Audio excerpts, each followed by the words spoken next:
হত্যা, নোয়াখালীতে ছেলেকন্ত্রীর মাকে জবাই করে হত্যা, বসুন্ধরায় মডেল অভিনেত্রীর রহস্যজনক মৃত্যু, সিলেটে মেয়েকে ধর্ষণের অভিযোগ করায় বাবাকে কুপিয়ে হত্যা, কিশোরীর লাশ ঢাকা মেডিকেল কলেজ হাসপাতালে রেখে পলায়ন, সিলেটের ঘরের ভিতরে বৃদ্ধা এবং গৃহকর্মীকে নৃশংসভাবে হত্যা, পটুয়াখালীতে সালিশে গিয়ে নারী ইউপি সদস্য মারধরের শিকার, সুনামগঞ্জে 2 শিশুকে ঘুমের ওষুধ খাইয়ে হাওড়ে ফেলে হত্যা, যশোরে মা ছেলেকে একই খাটে ছোট শিশু সহ মায়ের লাশ, রংপুরে নারীকে আটকে রেখে ধর্ষণ, কুমিল্লায় গৃহকর্ত্রীর লাশ হত্যা করে খণ্ড বিখণ্ড করে বাড়ির পিছনে ফেলে রাখা, শরীয়তপুরে কুপ্রস্তাবে রাজি না হয় 2 তরুণীকে বর্বর নির্যাতন, মুন্সিগঞ্জে কিশোরীকে দলবদ্ধ ধর্ষণ এবং ভিডিও ধারণ। এই যে দিন দিন নৃশংস থেকে নৃশংস হচ্ছে, বর্বর হচ্ছে, সমাজের বিবেক কোথায় জাগ্রত হচ্ছে, আইন শৃঙ্খলা পরিস্থিতি কোথায় দাঁড়িয়েছে। 2টো টোকেন বিচার করে দিলাম, 1 মাসের মধ্যে আসিয়ার বিচার করলাম, 15 দিনের মধ্যে রামিসার বিচার করলাম। এই টোকেন বিচার করে কি মামলার যে দীর্ঘসূত্রিতা, মামলার যে বিচার প্রক্রিয়ায় সাধারণ জনগণের যে আস্থাহীনতা, এটা কি দূর করা সম্ভব?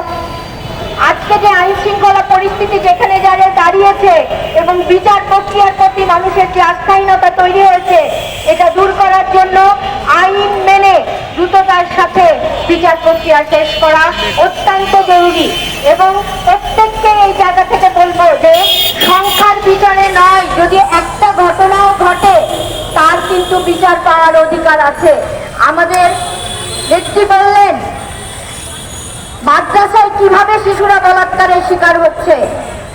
এই যে পত্রিকায় যে ঘটনা ঘটে, সেই ঘটনার সামান্য একটা অংশ কিন্তু আপনাদের মাধ্যম দিয়ে আমরা পত্রিকায় প্রকাশিত হয় এবং আমরা জানতে পারি। এবং কত শত ঘটনা আছে যেখানে হচ্ছে গিয়ে কোনো বিচারের আওতাই আসে না, পত্রিকাতে আসে না। মানুষ হিসাবে ব্যথিত হই, মানুষ হিসাবে যখন এদেরকে সাহায্য করার জন্য এগিয়ে যায়, তখন আইন শৃঙ্খলা পরিস্থিতি এবং যেখানে যার যেভাবে সহযোগিতা পাওয়ার কথা, সেই প্রক্রিয়াগুলোর ক্ষেত্রেও অনেক ধরনের বাধা প্রাপ্তি আমাদের আছে। এই বাধাগুলো দূর করার জন্য আমরা সম্মিলিতভাবে সকলের কাছে ঐক্যবদ্ধ প্রচেষ্টা দরকার।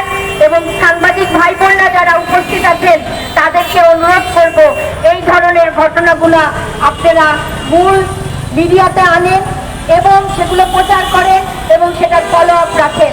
আমরাও নারী সংগঠনগুলো আমাদের পক্ষ থেকে এগুলোর হচ্ছে ফলো আপ রাখছি।